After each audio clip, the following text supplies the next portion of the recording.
I think we can all agree that dive equipment is pretty cool, and most of the equipment goes through a lot of R&D and testing as well to make it the best that it can be, but there can be some improvements that you can make. So hi all of you awesome scuba divers out there, welcome to the Scuba Diving Magazine channel, your favourite place for the latest scuba diving news and gear reviews.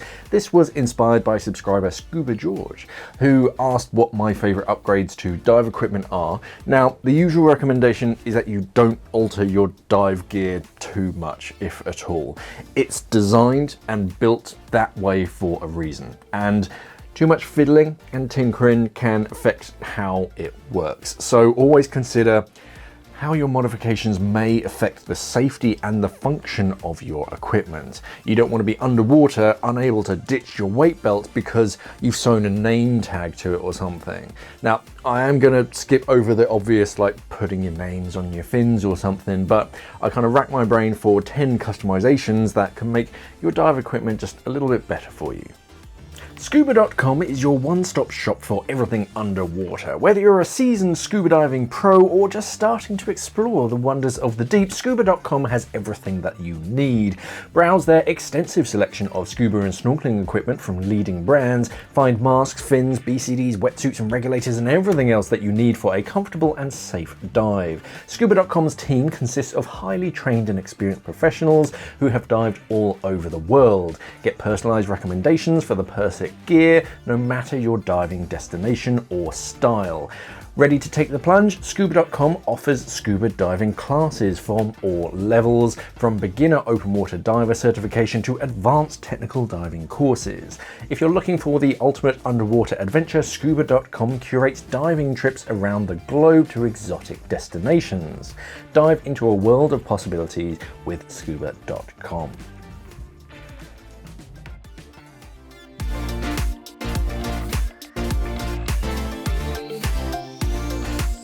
This one I do with all of my plastic spools when they're brand new. 99% of the time a plastic spool will have too much line spun onto it when it's straight out of the factory. All of that line will prevent you from hooking onto these holes in the side, which is how you secure the length of the line and secure the actual spool itself. So the first thing that I do is remove a measured length of line from that spool. Buy a spool that's like one size too big and then remove some of that line. You want to know how much line that you remove because you need to know how much line is still left on your spool. And unless you want to measure that, measure how much you're cutting off.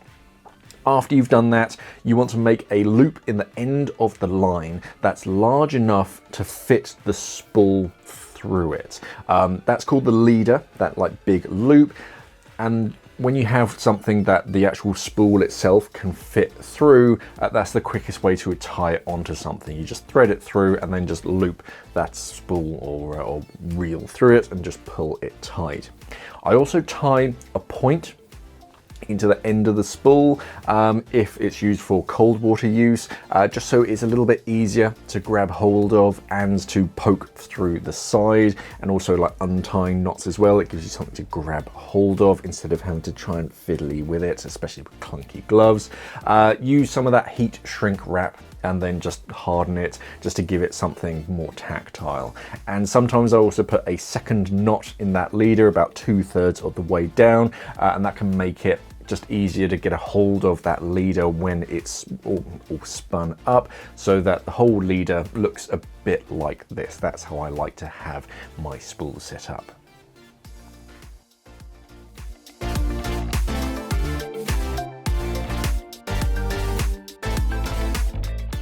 Stock length hoses for your regulators, they're okay, but they're often too long and too short at the same time.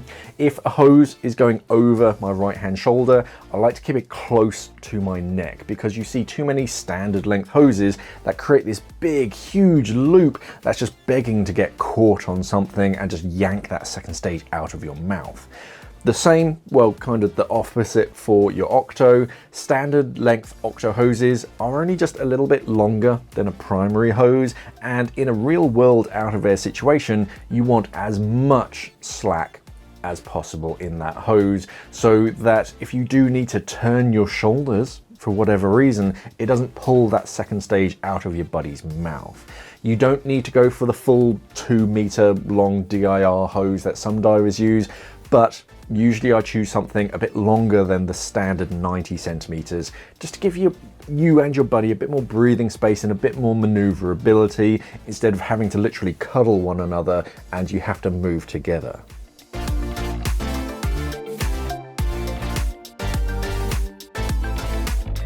If any of you awesome divers watching have followed me for any length of time, you'll know about my affinity for bolt snaps. I attach bolt snaps to everything that comes down with me underwater so that I can secure it to something when it's not in my hands.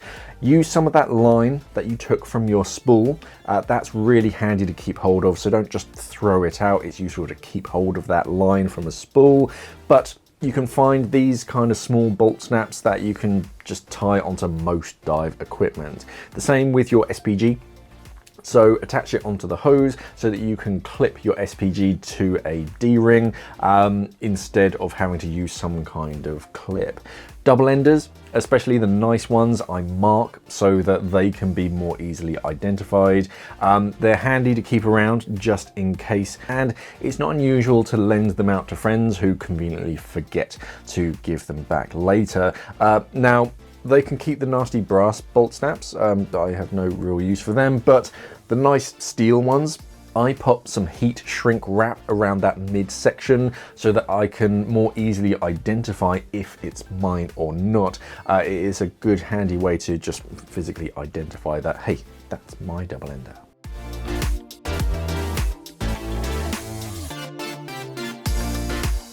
The mouthpiece of your second stage can be replaced for obvious reasons. They do wear out over time, but they can also be swapped out for a different design if you prefer. You can get larger ones, you can get smaller ones, and even some that can be molded to your teeth. You heat them up when they're brand new, bite down on it, and it kind of molds to your jaw. Just be aware that this section of a second stage is a different size for different brands' second stages. So you can't just fit any mouthpiece to any second stage. They do actually come in different sizes. And you can also find reusable zip ties now. You don't need to bring a bunch of spares anymore. I mean, by all means, they're always useful, but you can just unclip and then reuse one of these. I'm seeing more and more regs coming with these reusable ones brand new. So before you go just cutting them off, it is best to make sure it's not reusable and you can just unhook it and then use it again.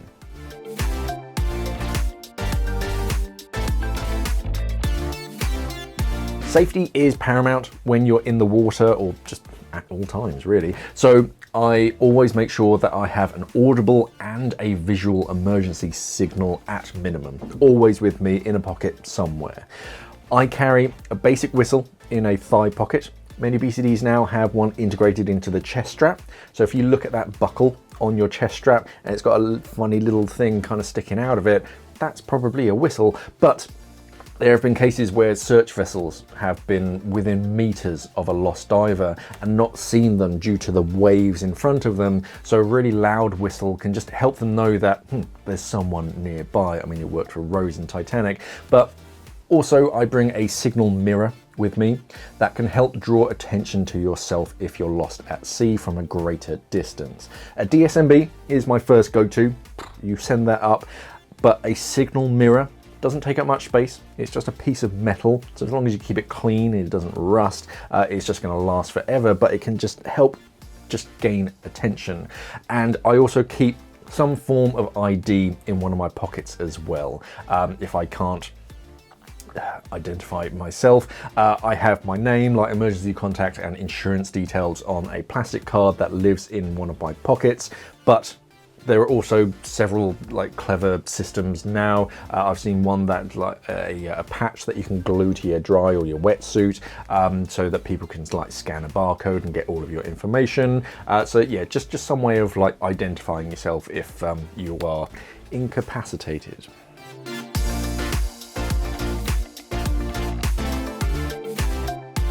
One thing that you'll find in most good thigh pockets is some bungee loops that stick out inside of said pocket. They are there so that you can clip things to that bungee whilst they're inside. The last thing that you want to do is for whatever you've put inside of your pocket to fall out when you try to grab something else. So if your BCD or your thigh pocket doesn't have like bungee loops or some kind of D-ring on the inside, it's quite easy to fit one yourself. All you need is an eyelet that you can find in most pockets for drainage, and as long as you can thread a loop of bungee through with a knot on either side of the eyelet, one on the inside of the pocket, one on the outside, so it stays in place, then that just gives you a little handy place to clip onto it so that, yeah, if you open up your pocket, stuff spills out, it's not going to go too far. If you're handy with a needle and thread, you can do something a little bit neater, but yeah, I usually like some kind of anchor point, something that you can clip onto it instead of just like the zipper or the Velcro that's holding it in the pocket.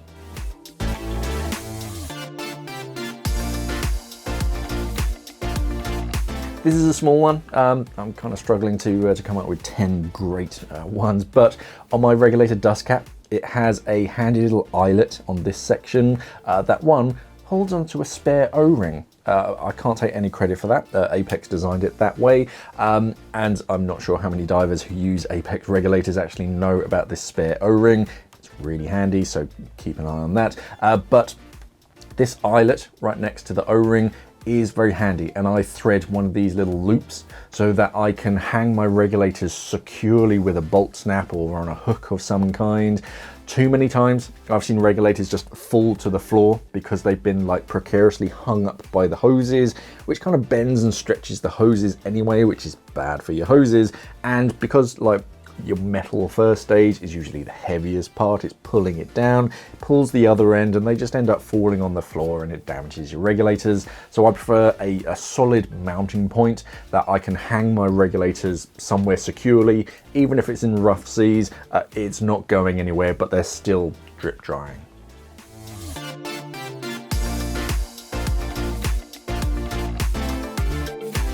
I do a few things with my mask. The first is that I tend to use these fabric straps now. The elastic ones, I find them much more comfortable.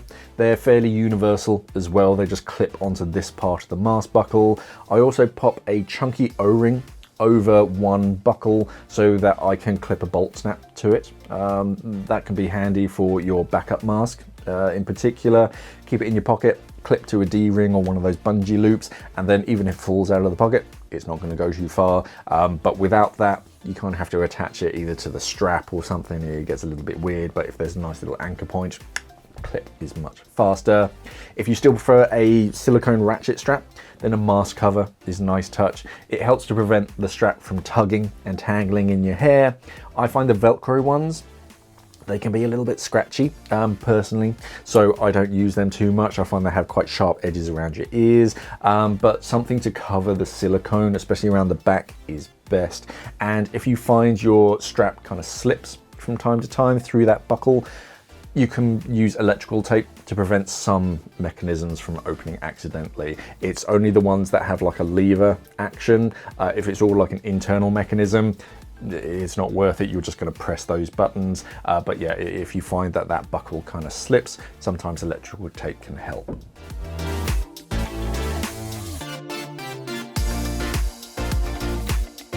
If you're thinking into moving into the primary donate setup, or you don't like the idea of your regulator falling out and then too far away from you, if it's kicked, then you can fit a necklace to your second stage very easily so that it just sits neatly under your chin. There are various methods of making necklaces. There are some prefab ones that are just loop over the second stage mouthpiece.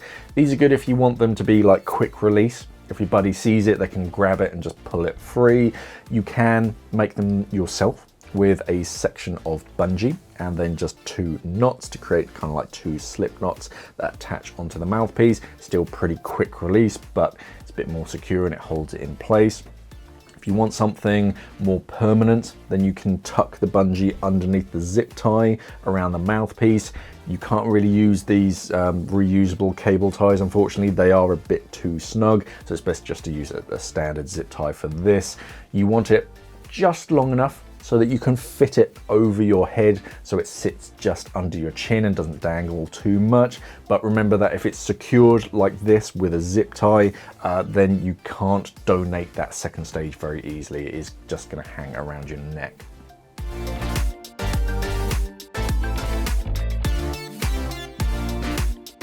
Spring heels on a pair of fins is a no-brainer. Most open heel fins today come with some kind of spring or bungee heel strap as standard anyway.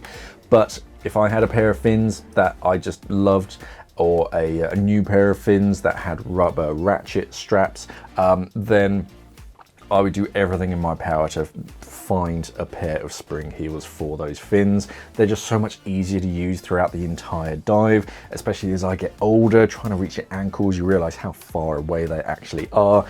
Fully kitted up, you only need to bend down as far and as long as it takes to just tug that strap into place. With ratchets, you need to find the end of the strap on each side of your foot, so you're doing it kind of 4 times, pulling each of them equally but not too hard, because then you have to adjust it. During the dive, as your boot compresses at depth, you just need to readjust them so that your fins don't fall off. And at the end of the dive, the boot has expanded and is now jammed into that foot pocket because it's held in by that tighter strap because you haven't loosened it as you've ascended.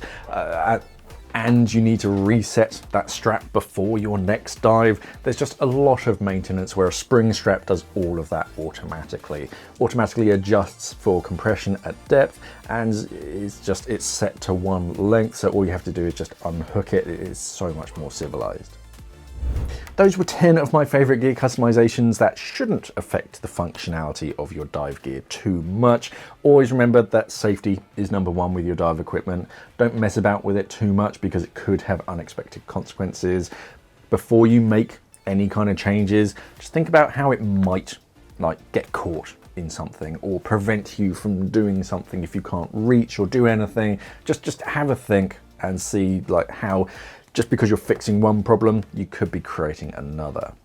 For any gear accessories, remember to check out today's sponsor, Scuba.com. They have a bunch of exciting and very handy accessories that can help improve your equipment. But let me know in the comments what you do to your dive equipment to make it work better for you. Also, remember to check out Diving into the Darkness documentary. We're having a digital screening from the 9th of June for a week that you can sign up for now by clicking on this link. Thank you for watching, everybody, and of course, safe diving.